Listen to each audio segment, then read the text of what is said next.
This property over here, that's the very last property on there. If you want to vote, you would have to go to Crieff. And if you lived anywhere else above that fence line, you would have to go to, I think it's Aberfeldy or Dunkeld, to vote. Just a little thing to let you know. And the dogs are out wild. I didn't expect that actually, so I hope there's somebody around, because these dogs are entitled to be on this land and I'm not. Well, I am, but it's not often you see the dogs running loose. Oh, there is someone there, thank goodness. So, must be walkish time for the two Labradors, black Labradors. See, and after this gateway, there's nothing until Loch Tay. It's very wild country. Okay, I spotted a little place for lunch. I've been walking for about 2.5 hours, covered about 6 miles almost, and I need to get a cup of tea, a bite to eat, and head further west. That's the most direct route through to the very north of Loch Turret, or Glen Turret. The furthest you can reach actually. Up to the right through there is Bunhonsey, and that of course, well, leads over to Auchnafree Hill, and that's Glen Almond stretching out that way, and the gentle Almond River. So what we'll do, Annie, get our cup of tea first of all, and fingers crossed the rain keeps away even till dusk. That would suit me perfect. It's coming from southerly, you can see the clouds just moving, but every so often, being in the glen, you get a blast of westerly. That's the katabatic winds coming off the mountains and funneling through the glen, but it's definitely a southerly flow. Okay, I can't see the map on the camera lens because of the sunlight, but Auchnafree is here and we've come along about here. So I'm heading along past Stuc Chapel Cairn, and that's the Stuc Chapel Burn, which obviously goes up, and I can take in Auchnafree Crag, which I was talking about at one point, calling it Auchnafree Hill, which is not, because Auchnafree Hill's over the other side. So we'll get to we'll go along and make a decision there. If I feel that we've got time, we'll head out to Dalrioch and perhaps follow this burn up here. But I think I prefer today, at least, I think I'd like to just do Stuc Chapel Burn and this crag here, because the cloud cover is becoming more intense out east. I think we're going to get rain probably by tea time. So I don't want to be stuck up too high in this extremely wild country if the cloud comes down. Yeah, I think what we'll do is we'll go along to the cairn, head up Stuc Chapel Burn and move on to the crag, and then make our way down to Glen Shervey, and then we can head back from there, and we'll take in these ones on another day. When I'm not dithering so late in the day, I'll make an early start, get out as far as where we are already, 6 miles. So it's a long walk in, and it's also a long walk back, but on a day like this, it's absolutely pleasurable just sitting having a... Oh, that was a couple of drinks of tea, and it went down very well. So let's keep going, Andy. We'll pack up here. We'll keep the map handy.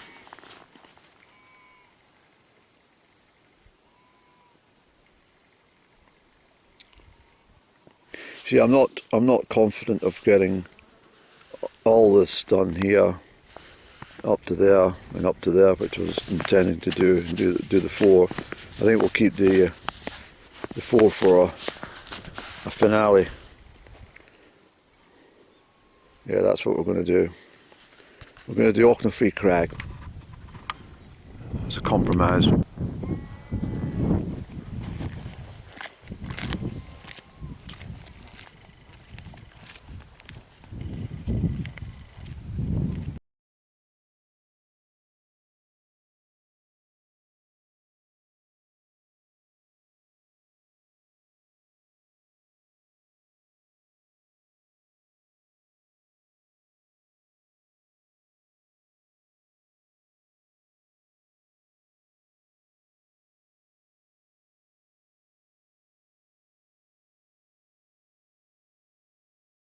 So we're not far from Dalrioch along here, and that's Crieff up there. It was very tempting this afternoon because I'm so far out. It looks like I just take a stride up there, but I'll keep to what I've decided and go up by Stuc Chapel Burn. This is one of these very remote memorial cairns to those who fell in the Great War. First World War, which of course took place in Europe between 1914 and 1918, and well, it wasn't solely in Europe, but you understand what I'm saying. Other men gave their lives, and the spirits of these men probably think, why did we do it? Yes, that's a big question. Why did they do it? Because they trusted everything, the process. They were brave souls and courageous souls, not like the wimps and wets nowadays. I don't think many of these guys dressed as women. No. It's pretty awful that this is less celebrated than bloody prideful Persia. Fucking shite. Hey guys, there's a lot that's still proud of what you've done anyway. A lot of people lost their lives in this war. I mean, so it's really not the war it was. Hideous. All wars are hideous, but this First World War, what the men had to put up in the trenches was just beyond most people's imagination.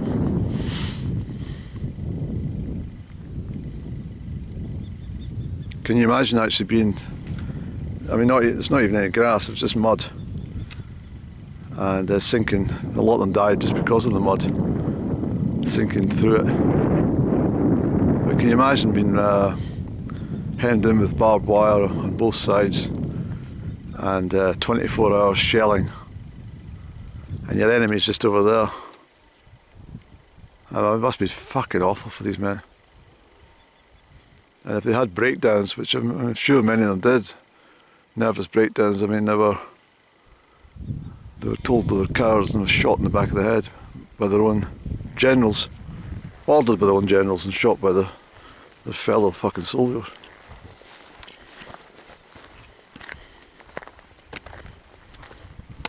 And putting up with mustard gas and chlorine gas and everything, you know. A lot of them survived it. I mean, that's why some people are chosen in life and some are not. But they are, I mean, they're really, I must try and read the odd, in fact, I'll read a little segment from my book. This is the memoir of Private Harry Patch of Cornwall's Light Infantry. Harry Patch didn't speak about the war in his entire life until he was a very old man in his 90s. And some of his stuff that he talked about was very moving indeed, but in this book, The Forgotten Voices of the First World War, by a chap called Max Arthur, on page 222, it is talking about a particular battle at Pilcombe Ridge.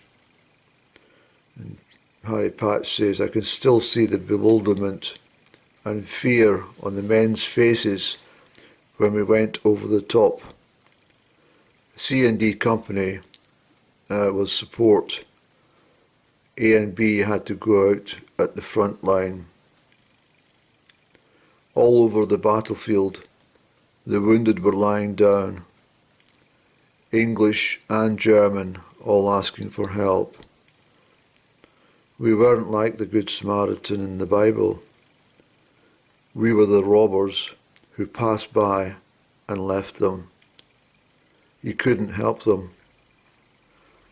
I came across a Cornishman, ripped from shoulder to waist with shrapnel, his stomach on the ground beside him in a pool of blood. As I got to him, he said, 'Shoot me.' He was beyond all human aid. Before we could even draw a revolver, he had died. He just said, 'Mother, I will never forget it.'" That's just one man from one incident in the horrible, horrible, needless World War One.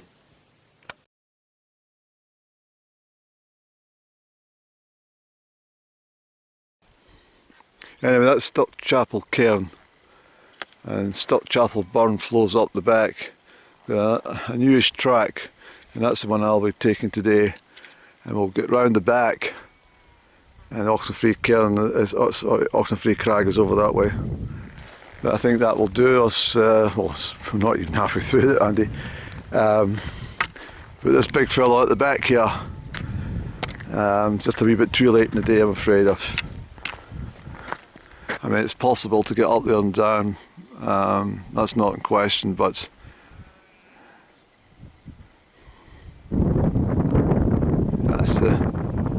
it's the extent of the rain I'm more concerned with. I don't know if it's going to be light rain, heavy rain, or what else.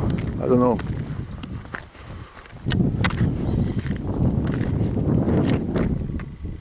At the moment we look alright.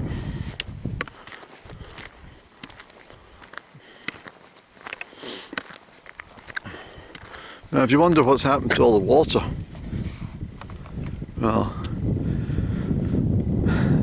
most of the water's been stolen at the moment.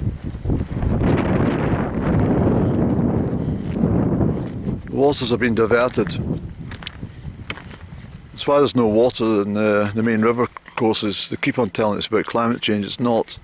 This water's been taken away and used for hydropower.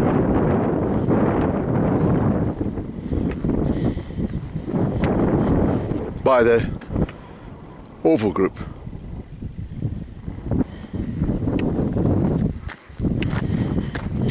Another thing is you should be aware of as well, that every time you use your cloud for saving data on your PC or your phone or laptop or whatever you've got, that's got to go somewhere. And the amount of electricity and water and oxygen which is required to keep these data sites in operation is phenomenal. And that's partly why there's no water anywhere. We've all had plenty of rain. You know how much rain we've had in July. Why would that stream have not a drip in it? Because it's been stolen.